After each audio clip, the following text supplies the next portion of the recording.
Bueno, Belén, pues vamos a comenzar.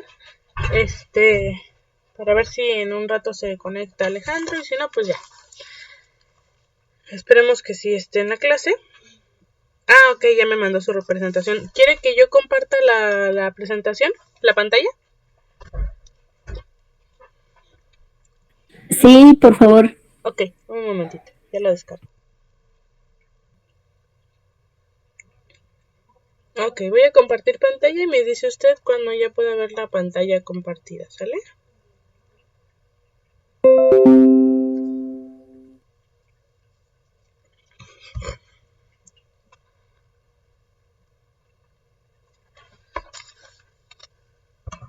Ya.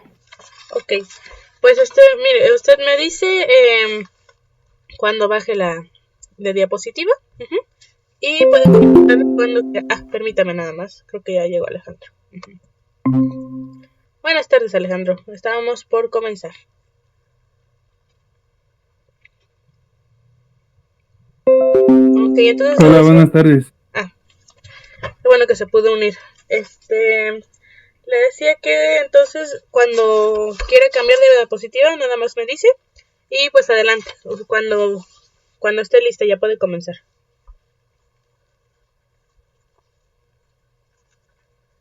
Sí, buenas tardes. Bueno, voy a exponer el sistema reproductor. La siguiente, por favor.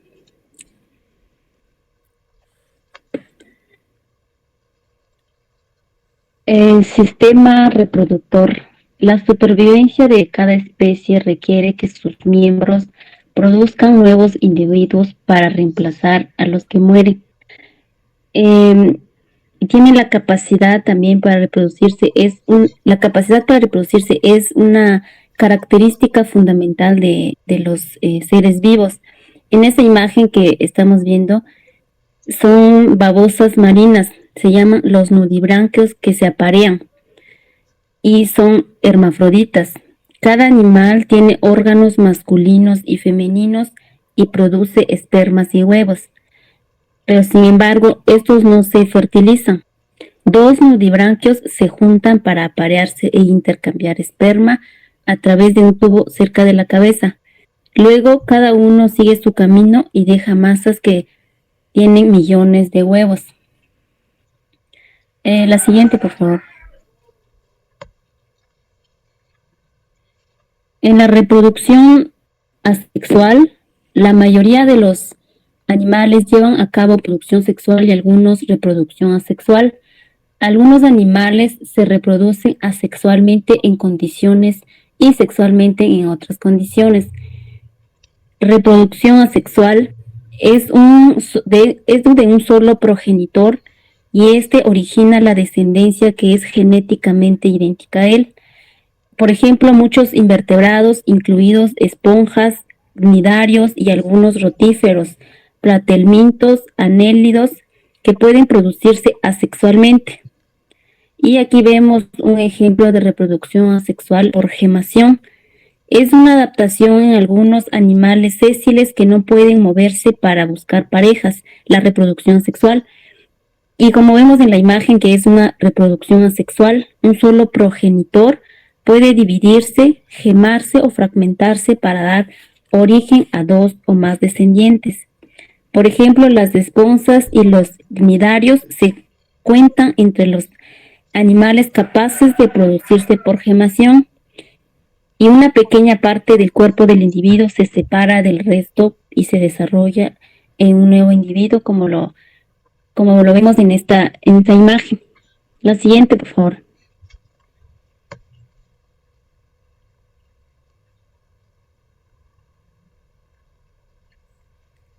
Reproducción sexual.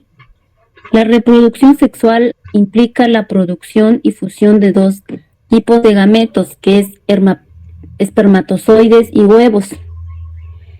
Por lo general se requieren de dos individuos. El progenitor macho contribuye con espermatozoides y la hembra con un huevo o un óvulo. El espermatozoide proporciona genes, los cuales codifican rasgos de progenitor macho y obviamente así también el óvulo. En cuanto a la fertilización interna, El macho suele entregarse esperma directamente en el cuerpo de la hembra. Por ejemplo, en los animales terrestres sucede esta fertilización interna, los tiburones y reptiles acuáticos, también aves y mamíferos. El hermafroditismo es una reproducción sexual en la cual un solo individuo produce tanto óvulos como espermas. Y las hermafroditas, como la teña, son capaces de autofertilizarse. Más comúnmente, dos animales se aparean y fertilizan mutuamente los huevos del uno al otro, como lo vemos en el ejemplo del caracol y el de abajo, creo que es una rana. La siguiente, por favor.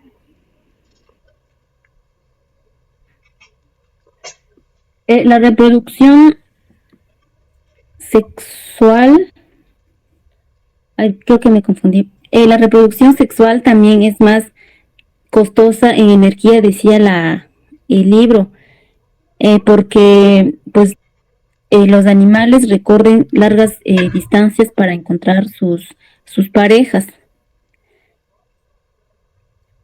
La reproducción sexual es la forma más rápida y eficiente de reproducción porque cada célula puede producir dos nuevas células.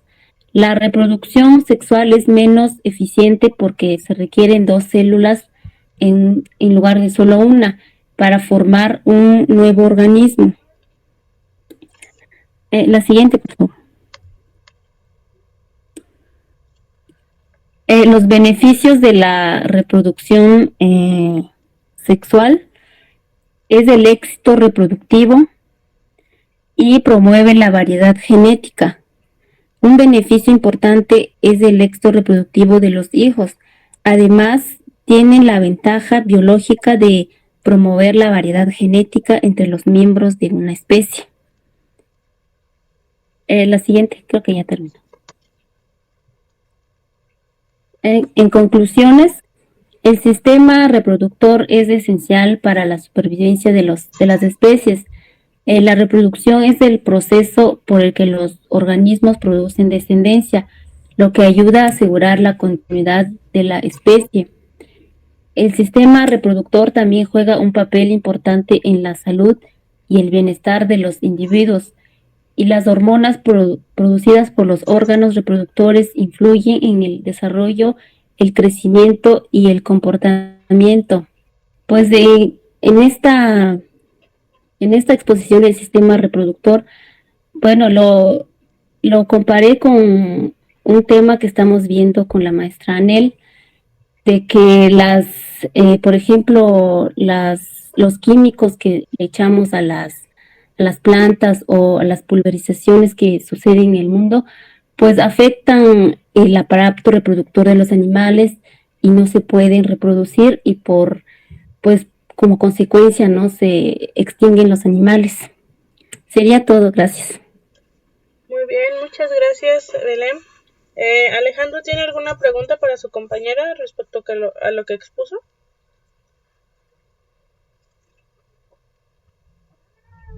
No.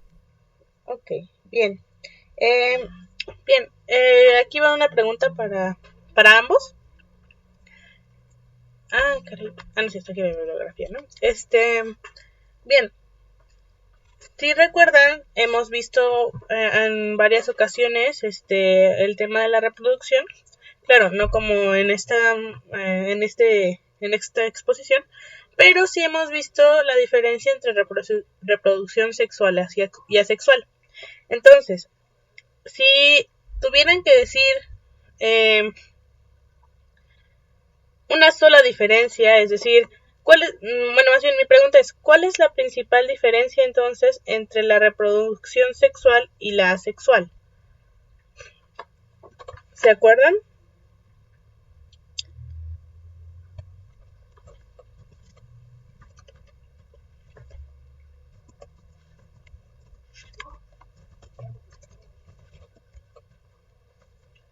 Y ya lo mencionó su compañera, de hecho.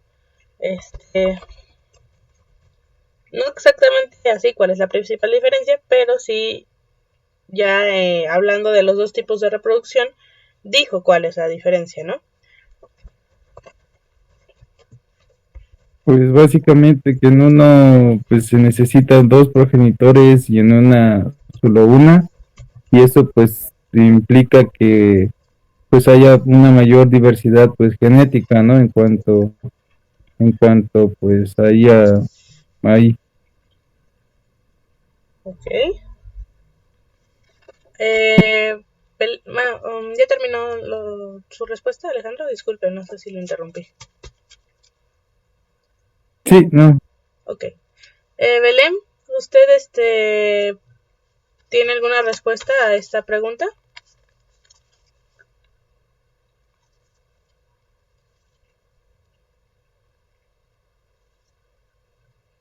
Sí, creo que, bueno, lo que dijo el compañero, ¿no? Que en uno, pues, se necesita de un solo eh, organismo y pues en el otro no. Y en la reproducción sexual, eh, bueno, la asexual se crean seres idénticos al progenitor, digamos, y la reproducción sexual no, porque ahí influye el, los óvulos de la hembra y los espermatozoides del macho. Ok. Les hago esta siguiente pregunta. Muy bien, pero a ver, para que lo analicemos un poco más. Imagínense dos cosas. Una, ¿qué pasa en el caso de las tenias? Ahí dice que ellas se pueden autofecundar, ¿no? Usted lo mencionó. Es decir, sigue habiendo un óvulo, un espermatozoide, son gametos diferentes, pero se pueden autofecundar. No es por bipartición, ni gemación, ni nada por el estilo. Se autofecundan.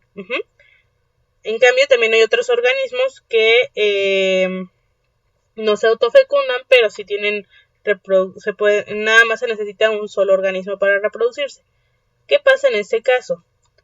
Y también, ¿qué pasaría si no decimos que son gametos masculinos y femeninos? Simplemente que son gametos positivos y negativos porque no hay una diferencia que podamos ver como tal. Solo sabemos que estos dos tipos de gametos al juntarse crean un nuevo organismo. Y si el mismo tipo de gameto se junta con el mismo, no puede generar un nuevo organismo. Entonces, en vez de decirle gameto masculino y femenino, les dicen gametos positivos y negativos. Entonces, ¿qué podrían decir ustedes acerca de esto? Sí decían que debe de haber dos organismos para la sexual y uno para la asexual. Se acerca mucho a lo que dijeron, pero bueno, si lo pensamos un poco más, podríamos decir que la diferencia como tal es la recombinación genética o no. Digamos que la tenia se autofecunda, pero aquí vuelve a haber cierta recombinación genética. Y en el caso de los hongos, por ejemplo, a ellos me refería, que tienen gametos positivos y negativos, no masculinos y femeninos, porque no se encuentra una diferencia como tal entre ellos. También, finalmente, hay una recombinación genética. Adelante, Se Alejandro. escucha cortado. Ah, ok, permítame. Sí, ya vi que se bajó mi señal.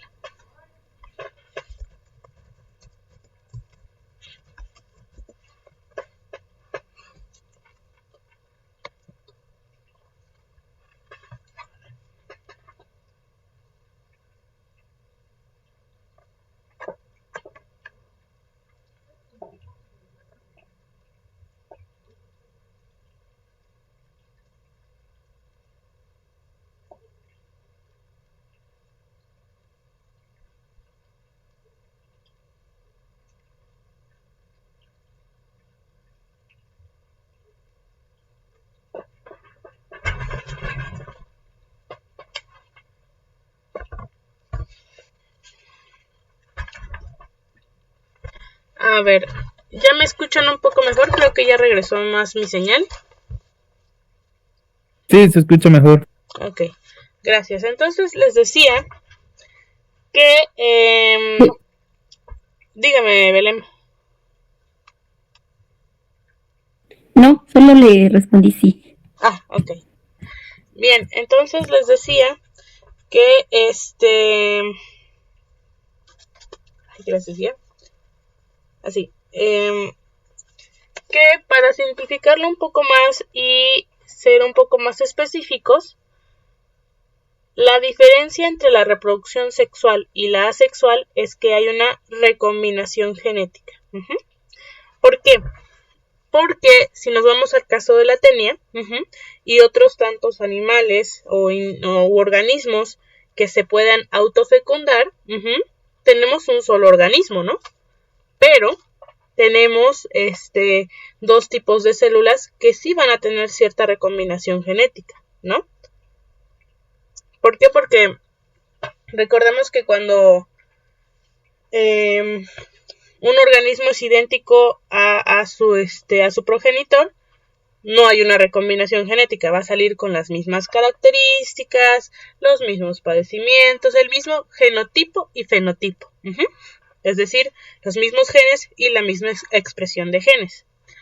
Pero en el caso de las tenias que se autofecundan u otros organismos, aquí otra vez se va a recombinar el ADN y puede que sí sea el mismo genotipo, más o menos, pero el fenotipo no va a ser el mismo. Porque aquí ya hubo una recombinación genética. Segundo,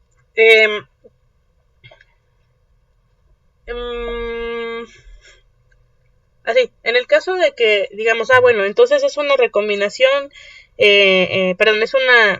la diferencia entre la reproducción sexual y la asexual es cuando es que se necesitan dos diferentes, una célula masculina y una femenina, y en la otra no se necesitan estos dos tipos de célula. Podemos decir, bueno, pero en el caso de los hongos, en algunos hongos no hay célula femenina o masculina como tal. Es algo un tecnicismo, pero por decirlo de alguna manera, como las células, los gametos en este tipo de organismos no tienen muchas diferencias reconocibles entre ellas, entonces se les dice células positivas y negativas, no masculinas y femeninas. Pero finalmente en la reproducción sexual de estos organismos sí termina habiendo una recombinación genética. Entonces, lo mismo. Nada más para... sí está bien decir que pues en una se necesitan dos organismos, en otra dos, en otra una, etcétera, ¿no? Pero si queremos ser un poquito más específicos, entonces podemos decir que en la reproducción sexual sí hay recombinación genética y en la sexual no hay recombinación genética. ¿Vamos bien?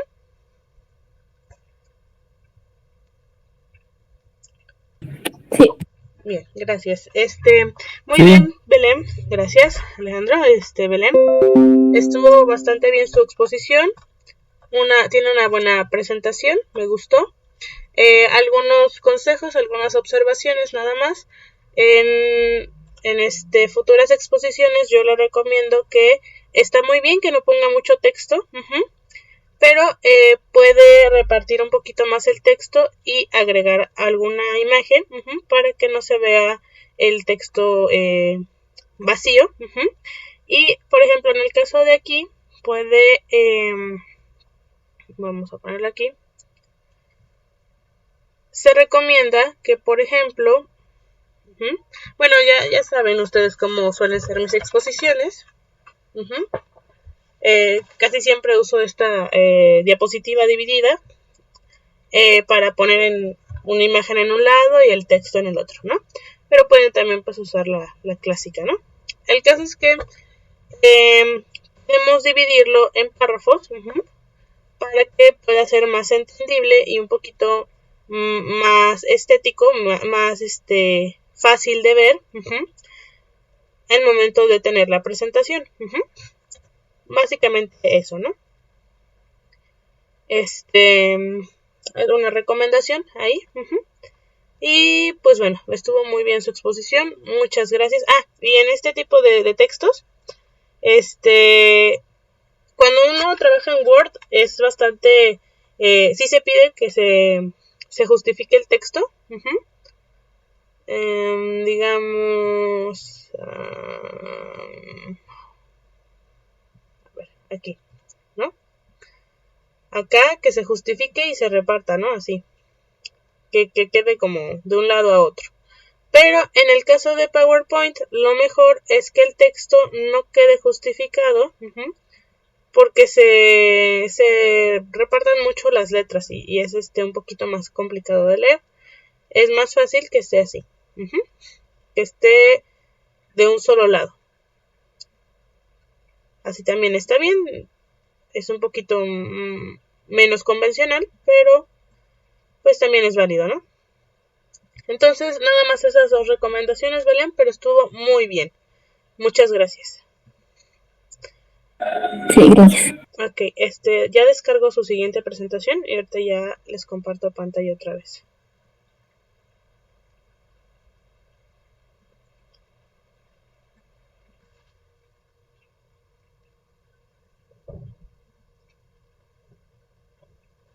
Ay, disculpa, no, cerré mi micrófono. Bueno, ya estamos de regreso. Ok. ¿Ya pueden ver la presentación?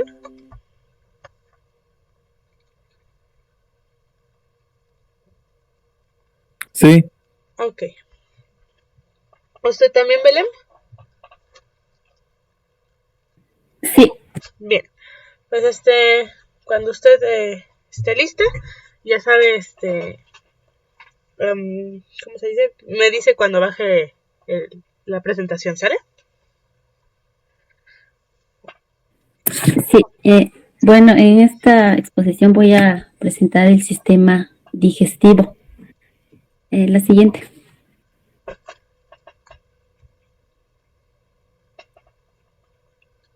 Estilos y adaptaciones nutricionales. La alimentación es la selección, adquisición e ingestión de comida. Muchos animales poseen un sistema digestivo que procesa la comida. Digestión, egestión o eliminación. También se le denomina digestión el proceso de descomponer los alimentos. La digestión se lleva a cabo en el estómago. Y bueno, puse 3 imágenes de estómago, intestino delgado e intestino grueso. En el estómago el alimento se mezcla con los jugos gástricos que contienen enzimas que ayudan a descomponer las proteínas, los lípidos y los carbohidratos. En el intestino delgado los nutrientes se descomponen por completo y se absorben en la sangre. En el intestino grueso se absorbe el agua y se forman las heces. En que ese es, pues, es la digestión. En cuanto a la egestión o eliminación, es los alimentos que no son digeridos y absorbidos son desechados del cuerpo. Un proceso denominado egestión o eliminación. Siguiente, por favor.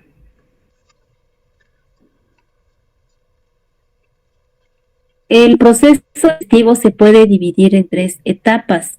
La primera, ingestión, digestión y absorción. En la ingestión es la entrada del alimento al sistema digestivo. En la digestión es la transformación del alimento. En la absorción es la entrada de los nutrientes al organismo. La siguiente, por favor.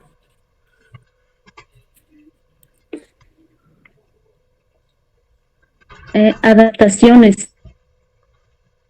Se clasifican como herbívoros, carnívoros u omnívoros, con base en el alimento que suelen comer estos animales. Para cada tipo de alimentación han evolucionado muchas adaptaciones. Por ejemplo, los picos de las aves y los dientes de muchos vertebrados están especializados en cortar, rasgar, aplastar o masticar alimentos. En cuanto a los herbívoros, se alimentan directamente de productores, se denominan herbívoros o consumidores primarios. Muchos herbívoros, por ejemplo, saltamontes, langostas, elefantes y ganado, dedican una parte importante de su existencia a comer, ya que los alimentos que ellos consumen no son digeridos de manera eficaz. Los carnívoros son depredadores adaptados para capturar y matar presas. Son consumidores secundarios y de nivel superior en los ecosistemas. Son depredadores adaptados para capturar y matar presas. Algunos carnívoros aprovechan sus víctimas y las devoran vivas y completas. Como lo vemos en la figura de las serpientes, son carnívoras. Otros las paralizan, aplastan o trituran a la presa antes de ingerirla. Algunas adaptaciones para este tipo de alimentación incluyen los tentáculos, garras, colmillos, glándulas venenosas y dientes. Los omnívoros son, por ejemplo, como cerdos, humanos, la mayoría de los osos y algunos peces que consumen plantas y animales. Y también, un ejemplo, las lombrices, porque ingieren grandes cantidades de tierra, de la cual contiene material tanto animal como vegetal. Y los omnívoros a menudo tienen adaptaciones que les ayudan a distinguir entre una amplia gama de olores y sabores. Por lo tanto, seleccionan una variedad de elementos. Y un ejemplo de un oso herbívoro. La siguiente, por favor.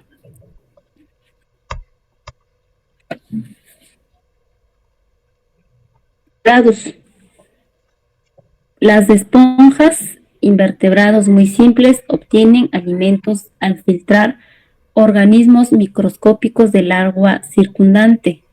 Las células individuales fagocitan las partículas de alimento y la digestión es intracelular dentro de las vacuolas digestivas. Los desechos son expulsados hacia el agua que circula continuamente por el cuerpo de la esponja. Y la mayoría de los invertebrados y todos los vertebrados poseen un plano corporal de tubo dentro de un tubo. La pared del cuerpo forma el tubo exterior. El tubo interior es un sistema digestivo con dos aberturas. Algunos invertebrados tienen una cavidad digestiva con una sola abertura, que se conoce como cavidad gastrovascular.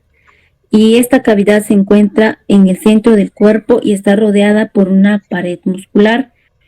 La cavidad gastrovascular tiene dos funciones principales, la digestión y la absorción.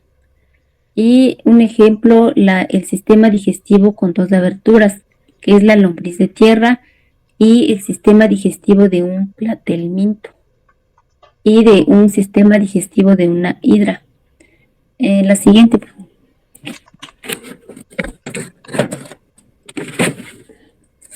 Perdón. También los invertebrados con cavidad gastrovascular incluyen los siguientes, por ejemplo, los dignatarios, como las medusas, las anémonas y los corales. Estos tienen una cavidad gastrovascular con una sola abertura que sirve como boca llano. En los platelmintos, como las planarias y gusanos planos, tienen una cavidad gastrovascular con una sola abertura que sirve como boca llano. En los nemátodos, como los gusanos redondos, tienen una cavidad gastrovascular que también tiene una sola abertura que sirve como boca llano. Y la cavidad gastrovascular, pues también es una adaptación que permite que estos invertebrados se alimenten de una sola variedad de alimentos. La siguiente.